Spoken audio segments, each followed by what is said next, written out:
She's just a bet, Denzel's voice roared through the small crack of the door. Yvonne Adeyemi froze.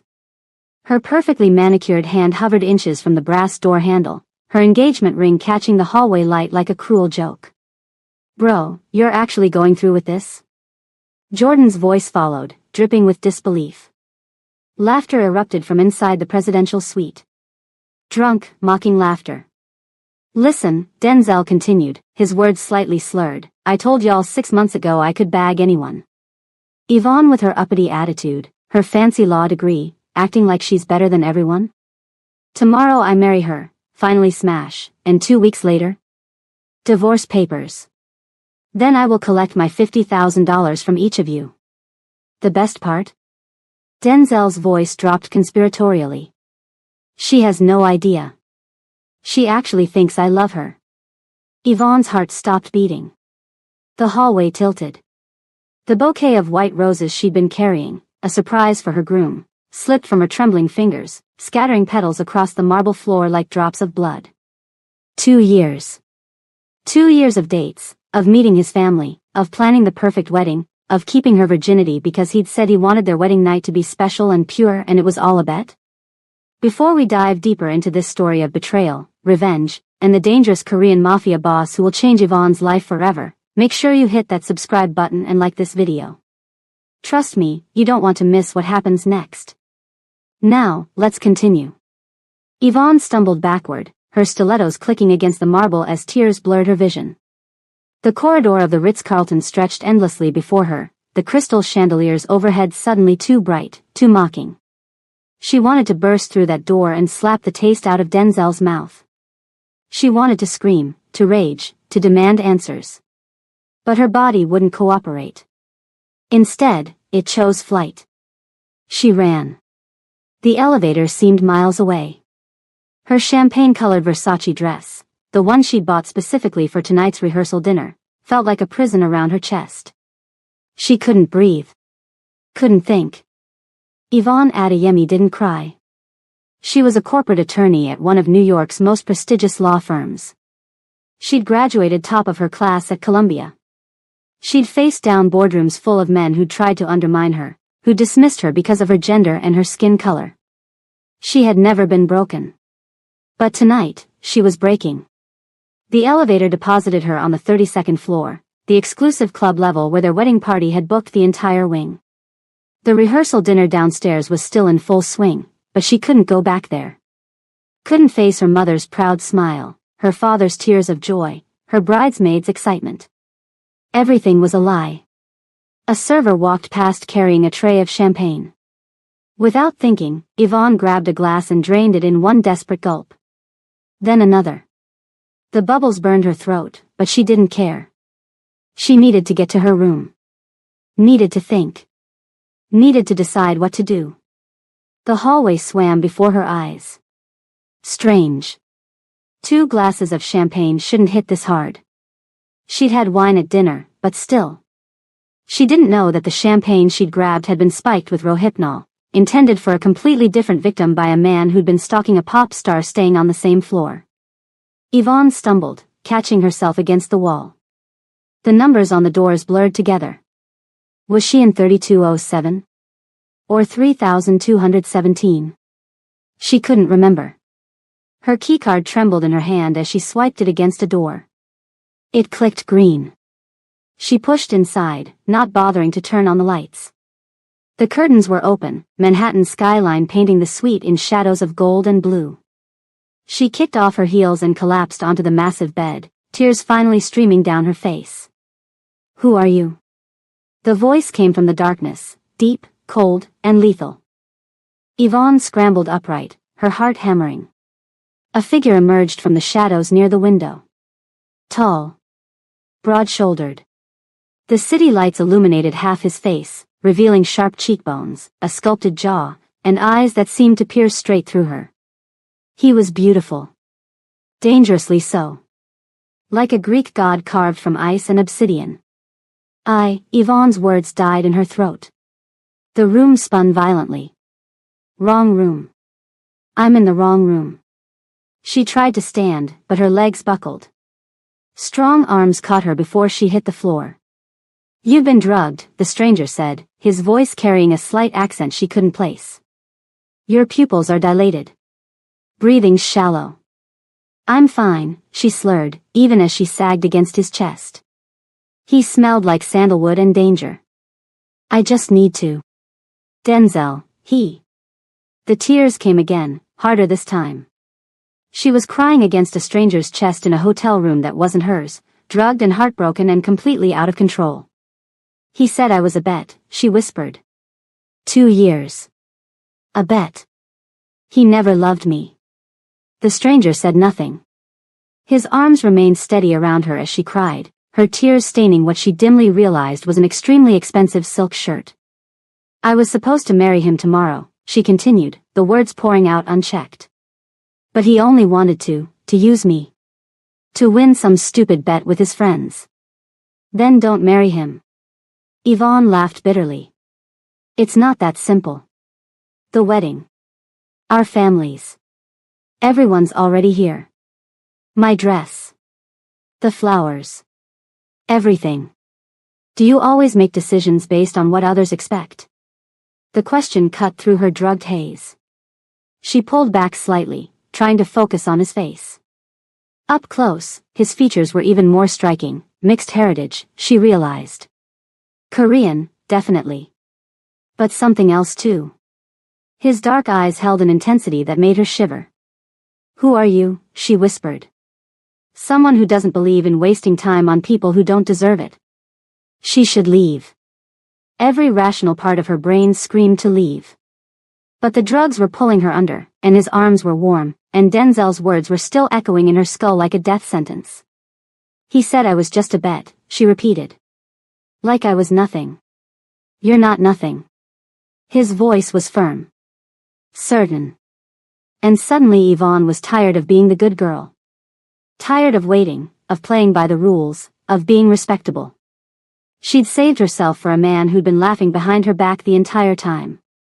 She looked up at the stranger, her inhibitions stripped away by the drugs and the betrayal. "Make me forget," she breathed. "Just for tonight. Make me forget him." His jaw tightened. "You don't know what you're asking. I'm asking you to help me destroy the last piece of myself that belonged to him." For a long moment, he studied her.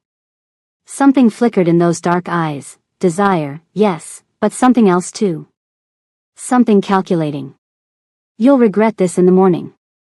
"I'm already full of regret," Yvonne whispered. "What's one more?" She kissed him. And the stranger, the one with the cold eyes and the dangerous aura, kissed her back. Morning light streamed through the floor-to-ceiling windows like an accusation. Yvonne's eyes fluttered open, and for a single blissful second, she didn't remember. Then everything came crashing down, Denzel's betrayal, the drugged champagne, the stranger's room, the night that followed. She sat up too fast, clutching the Egyptian cotton sheets to her chest. The bed beside her was empty, but the sheets were still warm.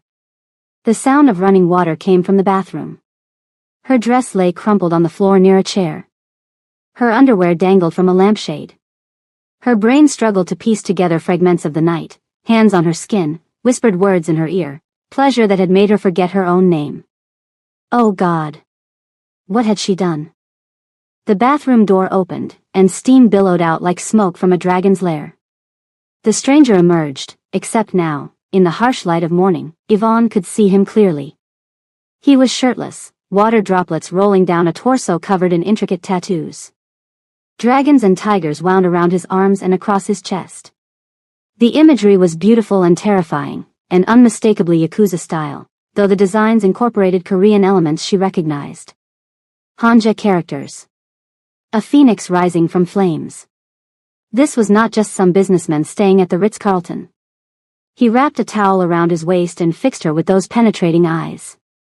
In daylight, they were even more unsettling, dark brown with flecks of gold, framed by thick lashes. "Good morning, Yvonne." She scrambled for her dress, holding it against her body like a shield. "How do you know my name?" A ghost of a smile crossed his face.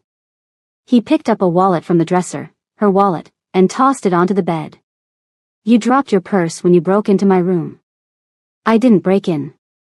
The keycard worked. Interesting, isn't it? He moved to the closet, pulling out a crisp black shirt.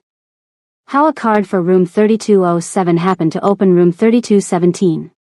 Yvonne's blood ran cold. That's not possible. In my world, many impossible things happen. He buttoned his shirt with practiced ease. The question is, why would someone want us to meet? Us? She clutched her dress tighter. There is no us. This was a mistake. I was drugged, I was heartbroken, and I made a horrible decision. But this never happened. I'm getting married today. He went still. When he turned to face her, his expression had hardened into something that made her want to run. You're still planning to marry Denzel Thompson? After what he did? The way he said Denzel's name, with such cold familiarity, made her stomach drop. How do you know who my fiancé is? He crossed the room in 3 strides and sat on the edge of the bed. Up close, she could see a thin scar running along his jawline. Because Denzel Thompson is my younger half-brother. The world stopped spinning. What? My name is Kang Seo-jun. My mother was Korean, Kang Min-ji. She had an affair with Richard Thompson, Denzel's father, 33 years ago while he was stationed in Seoul. When she became pregnant, Richard paid her off and returned to the States to marry his proper American fiancée. His voice was devoid of emotion, like he was reciting facts from a textbook. I was raised in South Korea until I was 15, when my mother died. Then I went into business for myself. Business, Yvonne repeated. What kind of business? Seo-jun's smile didn't reach his eyes. The kind that made the Thompson family very nervous when I showed up in New York 3 years ago. The kind that's made Richard Thompson lose sleep every night wondering when I'll come to collect what's owed. Yvonne's legal training kicked in despite her panic. You're a criminal. I prefer entrepreneur in alternative markets. You're mafia. Korean mafia. He shrugged like she'd commented on the weather. The Korean-American business community calls my organization the GM Group. We have interests in real estate, entertainment, finance. We also handle disputes that the traditional legal system can't touch. This isn't happening. Yvonne grabbed her dress and stood, wrapping it around herself awkwardly. I need to leave. I need to marry the man who called you a bet. His words stopped her cold. I heard everything you said last night, Seo-jun continued. About Denzel. About the bet. About how he plans to divorce you in 2 weeks. He stood, buttoning his cuffs with deliberate precision. Does that sound like a man worthy of your loyalty? You don't know anything about me. I know you're a senior associate at Patterson and Webb. I know you graduated summa cum laude from Columbia Law School. I know you've won 7 out of 7 cases this year and that you're on track for partner. His eyes met hers. I know you're too smart to shackle yourself to a man who sees you as nothing more than a conquest. Yvonne's heart hammered. How do you know all that? I've been watching the Thompson family for years. That includes knowing who they're connected to. He paused. What I didn't expect was to find his fiancée in my bed. This was a mistake. Was it? Seo-jun moved closer. Or was it fate? I don't believe in fate. Neither do I. I believe in opportunities. He reached out and tucked a strand of her hair behind her ear. The gesture was surprisingly gentle. Marry me instead. Yvonne laughed, a sharp, disbelieving sound. You're insane. Possibly. But think about it. Right now, you have 2 choices. You can go downstairs, put on your white dress, and marry a man who views you as a trophy to be won and discarded. You'll spend the next 2 weeks in a mockery of a marriage before he throws you away like garbage. Or, you marry me. You get your revenge on Denzel. You walk into that ceremony on my arm and watch his face as he realizes his bet has backfired spectacularly. The image was tempting. Terrifyingly tempting. Why would you want to marry me? You don't even know me. I know enough. You're intelligent, beautiful, and you have a fire in you that my brother is too foolish to appreciate. His expression darkened. And marrying you would destroy him in a way that violence never could. It would prove that everything he thinks belongs to him can be taken. So I'd just be a weapon in your vendetta? No. Seo Jun's voice softened unexpectedly. You'd be my wife. A partnership of equals. I would never lie to you, Yvonne. Never bet on you like you're a prize at a carnival. And in return, would give you everything my brother never could, respect, honesty, and the power to destroy anyone who ever tries to hurt you again. Yvonne's mind raced. This was insane. Absolutely insane. She couldn't marry a man she just met. A criminal. A mafia boss. Denzel's secret half-brother. But then she thought about walking down that aisle. Thought about smiling at Denzel while he laughed at her in his mind. Thought about giving him her virginity on their wedding night while he counted down the days until he could throw her away. The anger that flooded her veins was hot and pure and clarifying. If I agree to this, she said slowly, I have conditions. Seo Jun's eyebrow arched. I'm listening. First, no lies. Ever. If you're doing something illegal, you tell me. If there's danger, you tell me. I won't be kept in the dark like some helpless princess. Agreed. Second, this is a partnership. I'm not some trophy wife sitting at home. I continue my career. I make my own money. I have my own life. I wouldn't expect anything less. Third, she hesitated. What happened last night doesn't automatically mean, I was drugged. I wasn't in my right mind. I'm not agreeing to. Physical intimacy will happen on your terms and your timeline, Seo Jun finished. You have my word. Yvonne studied him. Every instinct told her this was dangerous. That she was making an impulsive decision out of anger and hurt. That she should walk away and figure things out on her own. But another part of her, the part that had spent years being underestimated, dismissed, and treated like a trophy, wanted to burn Denzel's world to the ground. How fast can you get a marriage license? Seo Jun smiled, and for the first time, it reached his eyes. I have a judge on the payroll. We can be married within the hour. Then let's do it. Let's crash my own wedding. The grand ballroom of the Ritz-Carlton had been transformed into a winter wonderland. White roses cascaded from crystal chandeliers. An ice sculpture of two swans sat at the center of the champagne fountain.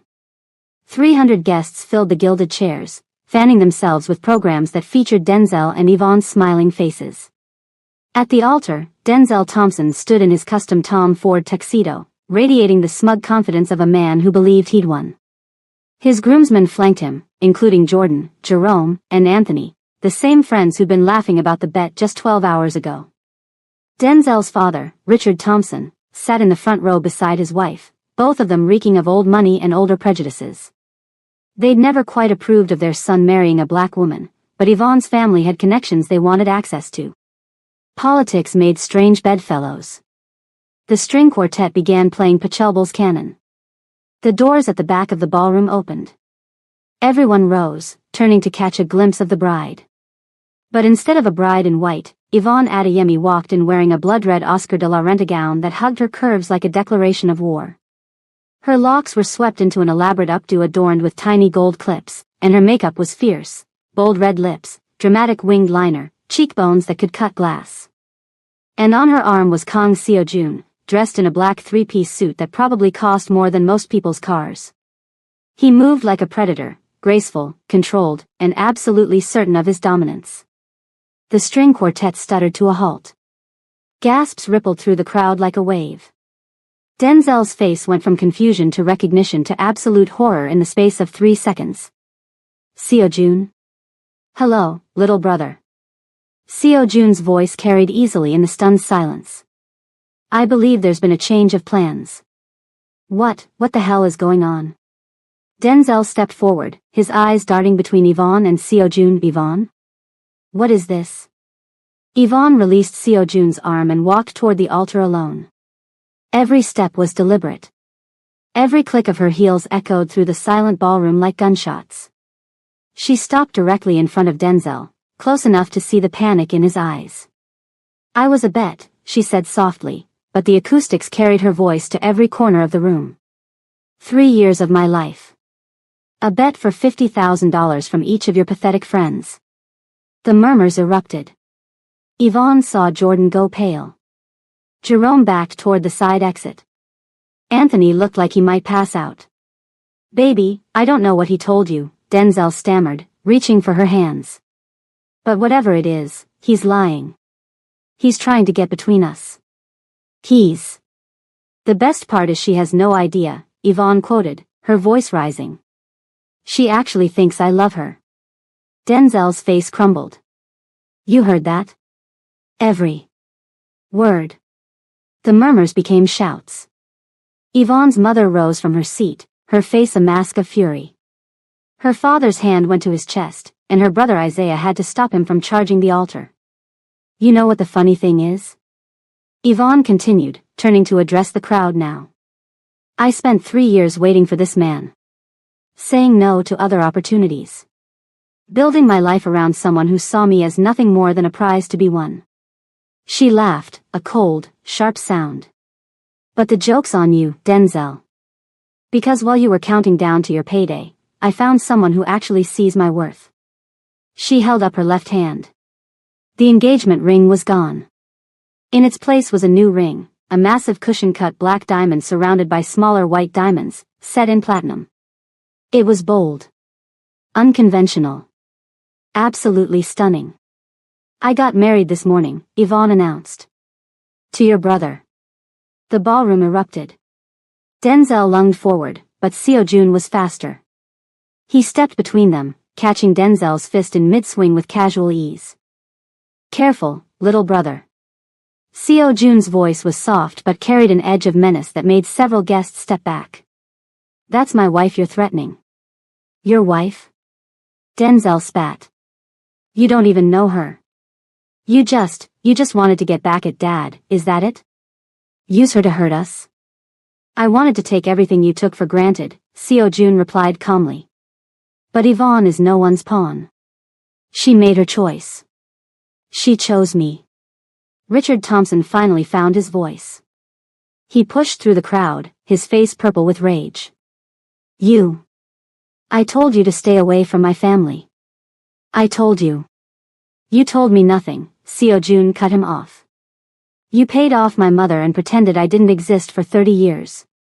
Well, I exist now. And so does my claim to everything that should have been mine. You have no claim. You're nothing but a what? Seo Jun's eyes went cold. A bastard? A criminal? A Korean? He smiled without warmth. I'm all of those things.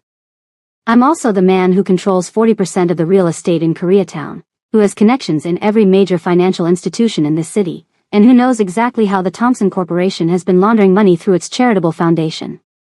Richard went pale. But we can discuss that later. Seo Jun turned to Yvonne and offered his arm. My wife and I have a reception to attend. Yvonne took his arm, ignoring Denzel's strangled protests and her mother's confused tears. She'd explain everything to her family later. Right now, she was too high on adrenaline to feel anything but fierce satisfaction. As they walked down the aisle, the one she'd imagined walking down in white for so long, she caught sight of Jordan trying to slink away through a side door. Oh, Jordan, she called out sweetly. He froze. I know where you work. I know where you live. And I know that you were part of this bet. She smiled. Don't bother checking your bank account. My husband has already frozen your assets pending a fraud investigation. Have a lovely day. Jordan's face went gray. Seo Jun leaned down to whisper in her ear. Remind me never to get on your bad side. Just keep your promises, she whispered back, and you won't have to. Okay, I need to pause here because this story is just getting started. If you're enjoying the drama and want to see what happens next between Yvonne and Seo Jun, hit that like button right now and comment "Revenge" down below. And if you haven't subscribed yet, what are you waiting for? Make sure that notification bell is on so you don't miss any of our stories. Now, let's get back to the drama. The penthouse at the Kong Tower occupied the top 3 floors of a 50-story building in Manhattan's Koreatown. From the floor-to-ceiling windows, Yvonne could see Central Park stretching north like a green carpet, with the Hudson River glittering in the distance. "This is where you live?" she asked, still trying to process the opulence surrounding her. "This is where we live," Seo-jun corrected. "At least until you decide otherwise." The penthouse was decorated in a style she could only describe as modern Asian luxury: clean lines, natural materials, priceless artwork mixing contemporary pieces with traditional Korean hanbok silks and celadon ceramics. A two-story library dominated one wing. A private gym and spa occupied another. The master suite had its own terrace garden with a koi pond. It was beautiful. And terrifying. "There's a guest room prepared for you," Seo-jun said, leading her down a hallway. "As I promised, nothing happens without your consent. Take all the time you need." The guest room was larger than her entire Brooklyn apartment. A California king bed faced the window, and through an open door, she could see a marble bathroom with a soaking tub that could fit 6 people. "I need to call my family," Yvonne said. "My mother is probably having a stroke right now." "Of course. There's a phone on the nightstand. Take as long as you need." Seo-jun paused at the door. "I have some business to attend to, but I'll be in my study if you need anything." "Business?" She turned to face him. "What kind of business?" He met her gaze steadily. "The kind you asked me to be honest about. A shipment is arriving tonight. Nothing that involves you, but if you want details." "Is it drugs?" "No. I don't deal in substances. It's electronics, high-end components that may have bypassed certain customs regulations. So, smuggling. Creative importation." A ghost of a smile crossed his face. "I never promised I was a saint, Yvonne." She didn't know how to feel about that. Part of her wanted to run, to escape this gilded cage before she got in too deep. But another part of her recognized that Seo-jun was giving her exactly what she demanded: honesty. "Who drugged me last night?" The question came out of nowhere, but she'd been thinking about it all day. The champagne on that server's tray, it hadn't been meant for her. Seo-jun's expression darkened. "I'm looking into it. Initial reports suggest it was a stalker targeting a pop star staying on the same floor. Wrong glass, wrong victim. So it really was random?" "The drugging was random." "You stumbling into my room?" He tilted his head. "My security team is still trying to figure out how your keycard opened my door. It shouldn't have been possible." "You think someone set this up?" "I think nothing happens by accident in my world." He studied her. "Get some rest. We can discuss theories tomorrow." After he left, Yvonne sat on the bed and stared at the phone. She should call her mother. Her father. Her brother. Explain what had happened and why she'd made the choices she'd made. But instead, she found herself dialing a different number. "Hello? Jade, it's me." Her best friend's voice immediately shifted from sleepy to alarmed. "Vani? Girl, what the hell happened? The group chat is blowing up. Someone posted a video of you showing up to your wedding in a red dress with some Asian dude and saying you got married? It's a long story. Well, you better start telling it because your mama called my mama, and everyone is losing their minds." Yvonne took a deep breath and told her everything. Overhearing Denzel's conversation. The drugged champagne. Waking up in a stranger's room. Discovering that stranger was Denzel's secret half-brother, and a mafia boss. When she finished, there was a long silence. "Jade? You still there?" "I'm trying to decide if this is the dumbest thing you've ever done or the most iconic," Jade said slowly. "Like, on one hand, you married a literal criminal for revenge. On the other hand, you absolutely wrecked Denzel in front of 300 people and destroyed his whole reputation." "I don't know what I'm doing," Yvonne admitted. "I was so angry. So hurt. And he offered me a way out, a way to make Denzel pay, and I just took it." "Yeah, I get it." Jade sighed. "Look, Vani. I've known you since undergrad. You don't do impulsive. You're the most calculated person I know. If you did this, you had a reason. The reason was rage." "Nah. The reason was that your subconscious knew what your conscious brain wouldn't admit, that something about Denzel was always off. Remember when I said he gave me weird vibes? Yvonne did remember. Jade had never warmed to Denzel, and Yvonne had dismissed it as jealousy or overprotection. So what now? Jade asked. You just live with this mafia dude and pretend to be married? It's a real marriage. Legally binding. Okay, but do you have a plan? An exit strategy? What if he's actually dangerous? Yvonne thought about Seo Jun's cold eyes. The tattoos covering his body.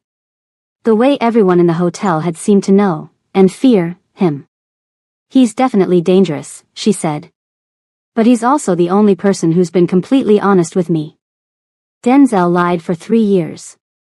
Seo Jun told me he was a criminal within an hour of meeting me. That's a low bar, girl. I know. But it's something. Yvonne paused. I need to give this a chance. Figure out who I am outside of the person I was trying to be for Denzel. And if Seo Jun turns out to be another liar, another manipulator, then I'll burn that bridge when I get to it. Jade was quiet for a moment. Then she laughed softly. You know what? That might be the healthiest thing you've said in years. Just, be careful, okay? And text me every day so I know you're alive. I will. After she hung up, Yvonne finally called her mother. That conversation was significantly less supportive. Yvonne Chioma Adeyemi, what did you do? She held the phone away from her ear as her mother's voice blasted through the speaker. Chioma was her middle name, and her mother only used it when Yvonne was in serious trouble. Mama, please. Just listen. Listen. Listen. I flew all the way from Lagos for this wedding. Your father spent his retirement money on that ceremony. And you show up in a red dress with some Korean man and tell everyone you're already married? Denzel was using me, Yvonne said quietly. It was a bet, Mama. 3 years was a bet. He was going to divorce me 2 weeks after the wedding. Silence. What did you say? Yvonne explained everything again, the overheard conversation, the bet, the $50,000 at stake. By the end, her mother's righteous anger had transformed into something colder and more dangerous. That boy, her mother said, her voice low and deadly. That useless, worthless boy. I will destroy him. I will call every auntie in the Nigerian community and tell them what he did. By the time I'm finished, he won't be able to show his face in any event from here to Houston. Mama. And his mother. That woman sat next to me at the rehearsal dinner and smiled in my face like we were sisters. Oh, she will hear from me. My daughter is not a plaything for her worthless son. Despite everything, Yvonne smiled. Her mother was a force of nature when she was angry. Denzel had no idea what was coming for him. What about this other man? Her mother asked finally. This. Seo Jun? Is he treating you well? He's been respectful. Honest. Is he handsome? Mama. What? I can ask. If my daughter is going to marry a stranger for revenge, I at least want to know if he's good looking. He's. Yvonne thought about Seo Jun's sharp features, his intense eyes, the way his presence seemed to fill a room. Yes. He's very handsome. Good. And rich? Extremely. Well. Her mother's voice softened slightly. You could have done worse, I suppose. But Yvonne, be careful. Men like that, men with power and money, they can be dangerous in ways that aren't always obvious. I know, Mama. I'll be careful. And call me every day. Every day. Or I will fly to New York and drag you home myself. After she hung up, Yvonne felt lighter. Her family would be upset for a while, but they would come around. They always did. Now she just had to figure out what the hell she was doing with the rest of her life. The next few weeks passed in a surreal blur. Yvonne returned to work at Patterson and Webb, where she was immediately summoned into the senior partner's office. So, Harold Patterson said, leaning back in his leather chair, I hear you got married. Yvonne straightened her shoulders. I did. To Kang Seo Jun. Of the GMC group. Yes. Patterson studied her for a long moment. He was 73 years old, had been practicing law since before Yvonne was born, and had connections to virtually every powerful family in New York. You know, we've been trying to get GMC's legal business for years, he said finally. They use a small boutique firm for their legitimate work, but the rumor is they're looking to expand. Yvonne blinked. I didn't know that. Well, now you do. Patterson smiled, a predatory expression that reminded her uncomfortably of Seo Jun. I don't know what happened between you and the Thompson boy, and frankly, I don't care. What I care about is results. If your new marriage can bring GMC's business to this firm, there might be a partnership on the table sooner than we discussed. I won't leverage my personal life for business. Everyone leverages their personal life for business. That's how the world works. Patterson waved a hand. Think about it. And congratulations on your nuptials. That evening, Yvonne told Seo Jun about the conversation. Patterson wants my legal business? Seo Jun looked amused. He's not wrong that we're looking to expand. Our current firm is competent but limited. I'm not going to. I know. You're not going to use our marriage for professional gain. He poured 2 glasses of bourbon and handed her one. But what if you earned it? What do you mean? We have a situation. A real estate deal that's being blocked by a zoning committee. Perfectly legitimate business, but someone on the committee is being difficult. Seo Jun's eyes glinted. If you could resolve it through legal means, the firm that handles it would earn my trust, and my business. Yvonne sipped her bourbon thoughtfully. You want me to prove myself? I want you to do what you do best. Handle my legitimate work, and the rest of my business stays separate. Everyone's happy. It was a test. She recognized that. But it was also an opportunity. Send me the files, she said. I'll take a look. The zoning committee situation turned out to be more complicated than Yvonne had expected. The difficult member was a man named Gerald Conway, a career bureaucrat with an axe to grind against developers he considered predatory. Rather than try to bribe or intimidate him, as she suspected Seo Jun's usual associates might have done, Yvonne did her research. She dug into Conway's background, discovered his passion for affordable housing, and restructured Seo Jun's proposal to include a low-income housing component that would benefit the community.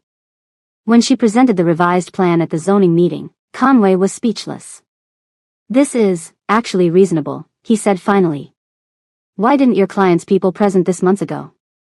Sometimes it takes fresh eyes, Yvonne replied with a diplomatic smile. The vote passed unanimously. That night, Seo Jun found her in the library, curled up with a glass of wine and a legal thriller. You impressed me today, he said, settling into the chair across from her. I did my job. You did more than that. You found a solution that benefited everyone. My people wanted to pressure Conway into compliance. You made him an ally instead. Yvonne set down her book. Is that how you usually operate? Pressure and compliance? When necessary. His gaze was steady. But I've always preferred negotiation. Force is expensive, both in resources and in consequences. The best deals are the ones where everyone walks away feeling like they won. That sounds almost ethical. Don't mistake me for a good man, Yvonne. I've done things that would horrify you. But I believe in efficiency. And ethics, when they're practical, are very efficient. It was a strange philosophy, pragmatic morality. But it made a certain kind of sense. Tell me about your mother, she said suddenly. Seo Jun's expression flickered. Why? Because I'm trying to understand you. And I think everything goes back to her. He was quiet for a long moment. When he finally spoke, his voice was softer than she'd ever heard it. Her name was Min Ji. She was a hostess at a club in Seoul, not a prostitute, but not exactly respectable either. Richard Thompson was a soldier stationed at Yongsan. Young, handsome, promising. A bitter smile crossed his face. She thought he loved her. He probably thought he did too, until he found out she was pregnant. He left her. He left her with money and a promise to return. He never did. Instead, He married his college sweetheart and started his respectable American family. Seo Jun's jaw tightened. My mother spent her life waiting for him. She worked herself to death trying to give me opportunities, and all the while, she held on to this fantasy that he would come back. That he would acknowledge me. Did he ever? Once. When I was 15. He showed up at her funeral with a check and a request that I never contact his real family. Seo Jun's eyes went cold. I took the check. Used it to start my business. But I never forgot. And now you want revenge. I want acknowledgement. I want him to look at me and see everything he threw away. I want Denzel to know that his bastard brother built an empire while he was playing games with women's hearts. He paused. Marrying you was never just about revenge, though. Then what was it about? Fate, maybe. Or opportunity. His gaze met hers. When you walked into my room that night, heartbroken and furious and beautiful, I saw something in you. A fire. A hunger. You weren't content to be anyone's victim. You wanted to fight back. So you offered me a weapon. I offered you a partnership. He leaned forward. And I'm starting to think it might be the best decision I ever made. Something shifted in the air between them. Yvonne felt it, a tension that had been building for weeks, since that first night together. Seo Jun. I know. Your terms. I won't push. He stood and moved toward the door. Just know that when you're ready, if you're ever ready, I'm here. He left her alone with her wine and her thoughts and the growing realization that this marriage of convenience was becoming something far more complicated. 3 months into their marriage, Yvonne's life had transformed beyond recognition. She was now a senior partner at Patterson and Webb, the youngest in the firm's history. The GMC Group's legal business had brought in millions, and her reputation had soared. Other firms tried to poach her weekly. She'd also become a fixture in New York's Korean-American high society. Galas, charity events, business dinners, Seo Jun's world was surprisingly social for a criminal enterprise. And Yvonne, with her sharp wit and undeniable grace, had become an asset he was proud to show off. But the Thompson family hadn't accepted their defeat quietly. Denzel had gone on a media tour, painting himself as the victim of a scheming woman who'd left him at the altar for his wealthy brother. Tabloids ate it up. Social media was divided between Team Denzel and Team Yvonne. Richard Thompson, meanwhile, had tried to use his political connections to damage the GMC Group's business interests. Investigations were launched. Permits were denied. Pressure was applied. Seo Jun countered every move with surgical precision. Documents appeared that exposed Richard's own financial improprieties. Witnesses came forward about the charitable foundation's money laundering. By the time the dust settled, Richard Thompson was facing a federal investigation, and his political friends were distancing themselves like rats fleeing a sinking ship. But the real blow came from an unexpected source. Yvonne received a call from an unknown number one evening while Seo Jun was away on business. Mrs. Kong? The voice was female, elderly, and vaguely familiar. This is she. This is Margaret Thompson. Richard's wife. Denzel's mother. Yvonne's grip tightened on the phone. What do you want? To apologize. Margaret's voice cracked. And to tell you the truth about what my son did. They met at a coffee shop in the Upper East Side, neutral territory. Margaret Thompson looked 10 years older than she had at the wedding. Her makeup couldn't hide the dark circles under her eyes, and her hands trembled as she lifted her cup. I knew about Denzel's bet, she said quietly. He told me about it months ago, laughing about how he was going to win. I should have stopped it. I should have warned you. But you didn't. I thought he was joking. I told myself he would fall in love with you and the bet wouldn't matter. Tears streamed down Margaret's face. I was wrong. And I am so sorry. Yvonne didn't know what to feel. Part of her wanted to rage, to scream at this woman who had watched her son destroy 3 years of her life. But another part saw a mother who was finally facing the truth about her family. Why are you telling me this now? Because Denzel is planning something. Margaret pulled an envelope from her purse. I found these in his apartment. He's been tracking your movements. Taking photographs. Building some kind of case against you and Seo-jun. Yvonne opened the envelope. Inside were surveillance photos, her leaving the office, meeting with clients, walking through Koreatown with Seo-jun. There were also documents, financial records, phone logs, and what looked like witness statements. He's trying to destroy you, Margaret said. The way he feels you destroyed him. I didn't destroy him. He destroyed himself. I know. But Denzel has never been good at accepting responsibility. Margaret reached across the table and grasped Yvonne's hand. I'm giving you this because I can't let my son ruin another woman's life. Whatever happens to Richard, he deserves. But you deserve better than this. Yvonne studied the older woman. Why should I trust you? You shouldn't. But I've spent 30 years protecting a family that wasn't worth protecting. Maybe it's time I did something right for once. After Margaret left, Yvonne called Seo-jun. We have a problem. Seo-jun returned that evening with a full security detail. He studied the documents Margaret had provided, his expression growing darker with each page. This is a hit piece, he said finally. Denzel is planning to go public with accusations against the GMC group. Money laundering, racketeering, extortion. Can he prove any of it? Some of it. Enough to trigger investigations, at least. Seo-jun's jaw tightened. But this isn't just about me. Look at the witness statements. Yvonne scanned the documents more closely. Her stomach dropped. The witness statements were about her. Accusations that she'd used insider information from the firm to help Seo-jun's business dealings. Claims that she'd accepted bribes.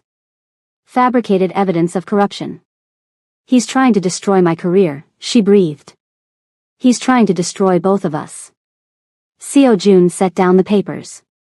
If these accusations go public, you'll be disbarred. The firm will drop you. And I'll be tied up in legal battles for years. What do we do? Seo-jun looked at her, and for the first time, she saw something like vulnerability in his eyes. I don't know. My usual methods, pressure, negotiation, force, they won't work here. This is a legal battle, and if we retaliate too aggressively, it'll only confirm the accusations. Yvonne's mind raced. She was a lawyer. This was what she did, found solutions to impossible problems, built cases out of nothing, turned defeat into victory. We get ahead of it, she said slowly. We control the narrative before he can. How? We tell the truth. All of it. She stood and began pacing. Margaret Thompson is willing to testify against her own son. That's huge. And we have evidence of Denzel's bet, the original group chat where they discussed it, the payments between friends. We can prove he's been harassing me since the wedding. That's his crime. What about ours? Yours, you mean? Yvonne stopped pacing. The GMC group's activities. How much of it is actually illegal? Technically. Less than you'd think. We've been moving toward legitimate business for years. But there are gray areas. Gray areas can be explained. Gray areas can be justified. Yvonne's legal mind was firing on all cylinders now. We restructure. We get ahead of any potential charges with voluntary compliance. We hire a PR firm to reframe the narrative, not as criminals going legitimate, but as a successful immigrant business being targeted by a vindictive political family. Seo-jun stared at her. You're suggesting we turn this into a race and class issue?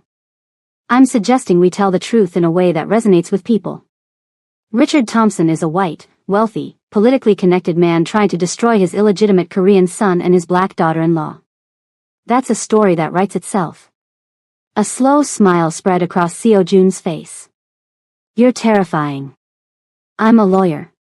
It's the same thing. The counterattack launched 3 weeks later.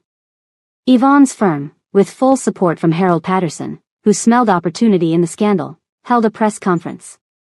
They presented evidence of Denzel's bet, including screenshots of the original group chat, financial records showing the payouts, and testimony from Jordan, who'd been persuaded to cooperate in exchange for reduced charges in a related fraud case. Margaret Thompson gave a tearful interview to ABC News, describing her shame at her son's behavior and her husband's decades of deceit. And Seo Joon himself sat down with 60 Minutes, presenting a carefully crafted narrative of an immigrant success story, a man abandoned by his father, raised in poverty, who'd built an empire through hard work and determination. The tide of public opinion turned with shocking speed. Denzel Thompson became a punchline, the rich boy who'd lost everything because he couldn't treat a woman with basic respect. His carefully constructed accusations fell apart under scrutiny. The witnesses he'd lined up recanted their statements. The evidence he'd gathered was exposed as fabricated or misrepresented. By the time the dust settled, the Thompson family was ruined.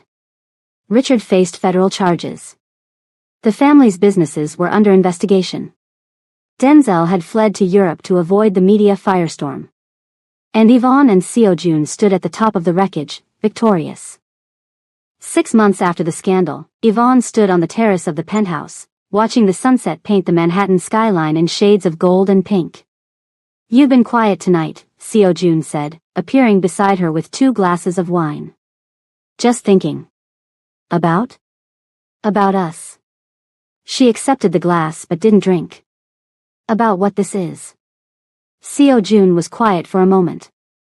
"What do you want it to be?" It was a fair question. For 6 months, they'd been living together, working together, fighting together. They'd built something: trust, respect, partnership. But they'd never addressed the other thing. The growing attraction. The way his touch lingered. The way she found herself watching him when he wasn't looking. "I don't know," she admitted. "When I agreed to this, I was angry. I wanted revenge. I wanted to prove that I was worth more than Denzel gave me credit for. And now? Now I've proven it. The revenge is complete. The Thompson family is destroyed." She finally looked at him. "So why am I still here?" Seo Joon set down his glass and turned to face her fully. "Because this stopped being about revenge a long time ago." "Did it?" "For me, at least." He reached out and tucked a strand of hair behind her ear, the same gesture he'd made that first night. "Yvonne, I've spent my entire life taking what I wanted without apology. I built an empire on ruthlessness and calculation. But with you, I want to be chosen. I want you to stay because you want to, not because of anger or obligation or convenience. That's not very mafia of you." "I contain multitudes." A hint of his dry humor surfaced, then faded. "Tell me what you want. Whatever it is, I'll make it happen. If you want to leave, I'll have divorce papers drawn up by morning. If you want to stay, I'll spend the rest of my life making sure you never regret it." Yvonne studied his face, the sharp lines softened by the fading light, the intensity in his eyes, the vulnerability he so rarely showed. "When I walked into your room that night," she said slowly, "I was at the lowest point of my life. I just discovered that everything I believed was a lie.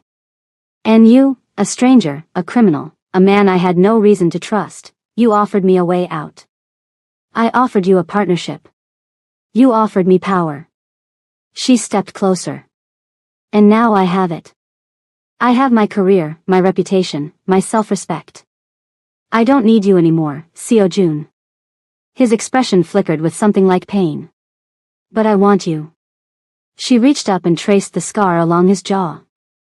"I want this life we've built. I want to wake up next to you. I want to face whatever comes next together, not as business partners, not as revenge allies, but as husband and wife. For real this time." Seo Joon's breath caught. "Yvonne. I'm not saying I love you. Not yet. We're still figuring each other out. But I'm saying I want the chance to get there." She smiled, soft and genuine. "So what do you say? Want to start this marriage over?" He kissed her. It was different from that first night, not drugged and desperate, but deliberate and tender.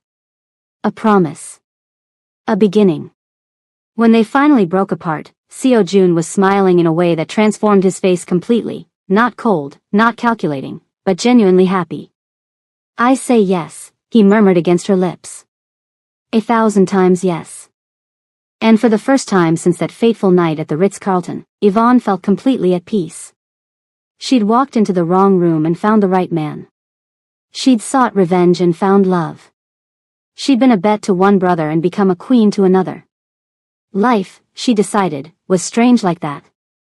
And that's the story of how Yvonne turned her worst night into her greatest triumph. From a heartbroken bride-to-be to a powerful woman who wrote her own destiny, all because she refused to be anyone's punchline. If this story resonated with you, smash that like button and drop a comment telling me which part was your favorite. Was it the wedding confrontation? The business takeover? Or the final romance? Subscribe to this channel and hit that notification bell so you never miss another story. We post new drama-filled content every week, and trust me, you don't want to miss what's coming next. And if you know someone who needs to hear this story, someone going through betrayal, someone who needs to know that revenge dressed in a red dress is always an option, share this video with them. Until next time, stay powerful, stay petty when necessary, and never let anyone make you a bet you didn't agree to.